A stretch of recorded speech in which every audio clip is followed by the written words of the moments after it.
Baik, Assalamualaikum warahmatullahi wabarakatuh. Kali ini kelompok kami akan mempresentasikan medan elektromagnetik dengan mengangkat judul motor listrik 3 fasa.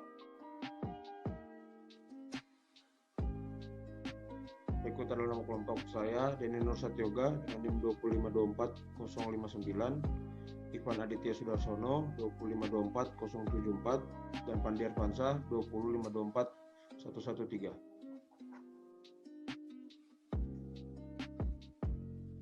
Jelaskan tentang motor listrik 3 fasa. Yang pertama latar belakang, kedua sejarah, ketiga pengertian, dan keempat prinsip kerja alat. Pertama, latar belakang motor 3 fasa. Motor induksi 3 fasa banyak digunakan oleh dunia industri karena memiliki beberapa keuntungan. Penggunaan motor induksi dipilih karena mempunyai sifat mudah dioperasikan dan tidak menimbulkan polusi suara dibanding dengan menggunakan tenaga motor diesel atau motor bakar. Yang kedua, motor induksi digunakan untuk menggerakkan beban atau sebagai penggerak pengangkat beban. Motor induksi yang sering digunakan adalah motor induksi 3 fasa. Motor ini memiliki daya yang besar, konstruksi yang sederhana, kokoh, dan perawatannya yang mudah. Sedangkan dari segi ekonomis, motor ini memiliki harga yang murah, sehingga motor induksi mulai menggeser penggunaan motor DC dalam dunia industri. Selanjutnya, sejarah motor listrik.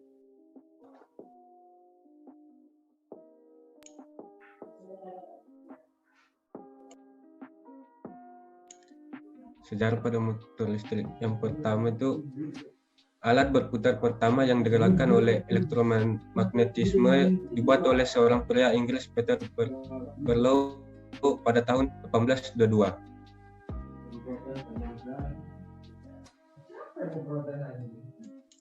Yang kedua itu Prusia Moritz Jacobi menciptakan motor listrik rel pertama di bulan Mei tahun 1834 yang betul-betul menghasilkan daya keluaran mekanik yang luar biasa.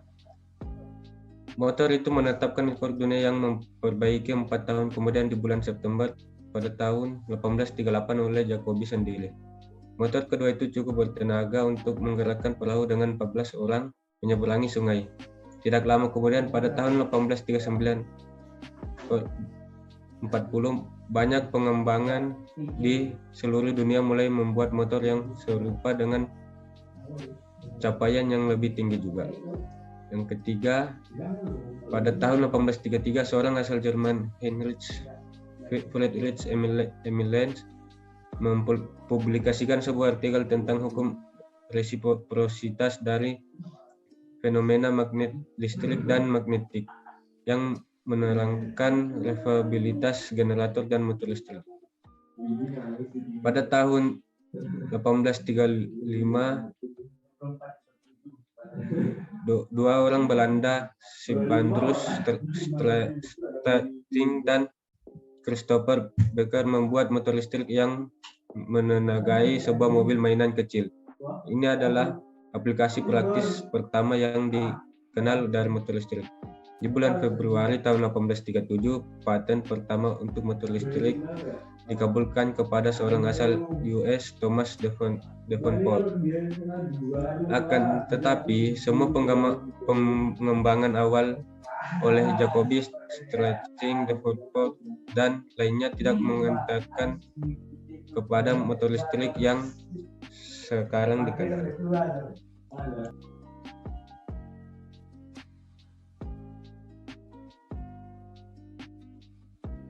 Selanjutnya, pengertian untuk motor listrik 3 fasa.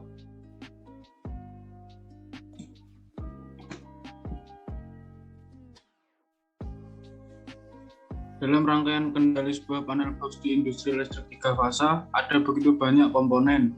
Salah satu komponen yang paling penting dalam panel box ini adalah push button.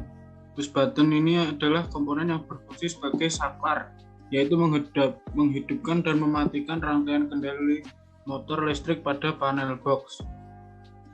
Yang selanjutnya yaitu MCB. MCB merupakan salah satu komponen elektrikal yang berfungsi sebagai pengaman dan pemutus arus ketika terjadi arus pendek atau korsleting atau kelebihan beban overload yang dapat menyebabkan kerusakan pada motor listrik dan kebakaran karena percikan bunga api. Untuk berikutnya, yaitu kontaktor. Salah satu komponen elektronika yang memiliki peran cukup penting adalah kontaktor. Alat yang mempunyai kegunaan utama sebagai penyambung dan pemutus arus listrik ini perlu Anda ketahui dengan baik supaya tidak salah dalam penggunaannya. Yang selanjutnya yaitu motor 3 fase. Pengertiannya yaitu motor yang bekerja dengan memanfaatkan perbedaan fase pada sumber untuk menimbulkan gaya putar pada bagian rotornya. Secara umum, motor 3 fase memiliki 2 bagian pokok yakni stator dan rotor.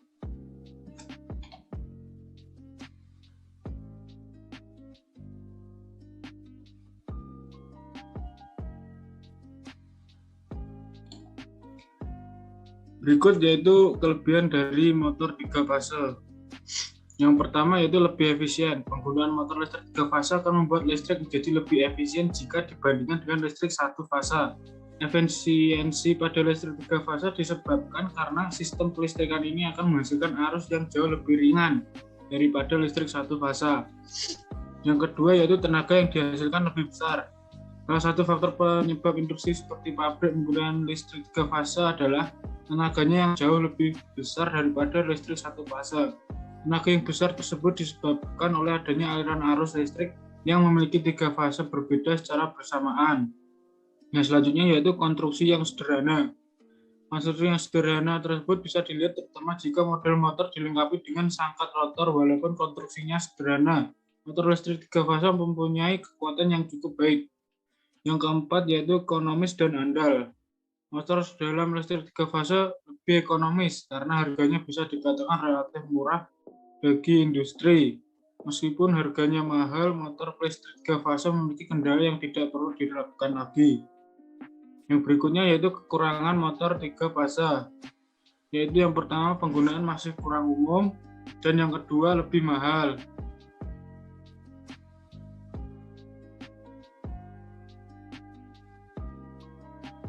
Selanjutnya yang keempat, prinsip kerja alat motor listrik 3 fase.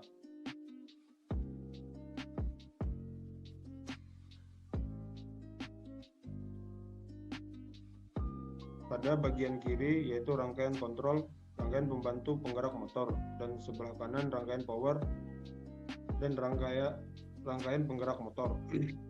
Prinsip kerja dari motor listrik 3 fase ini sebenarnya sangat sederhana. Bila sumber tegangan 3 fase dialirkan pada kumparan stator, maka akan timbul medan putar dengan kecepatan tertentu.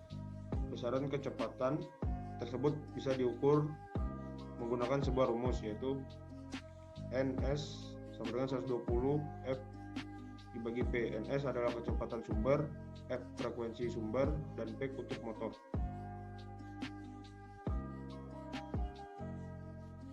Perlu diketahui bahwa medan putar stator akan memotong batang konduktor yang ada pada rotor, sehingga pada batang konduktor dari rotor akan muncul gegel induksi. Gegel akan menghasilkan arus serta gaya pada rotor. Agar gegel induksi timbul diperlukan perbedaan antara kecepatan medan putar yang ada pada stator dengan kecepatan berputar yang ada pada rotor. Mungkin seperti ini.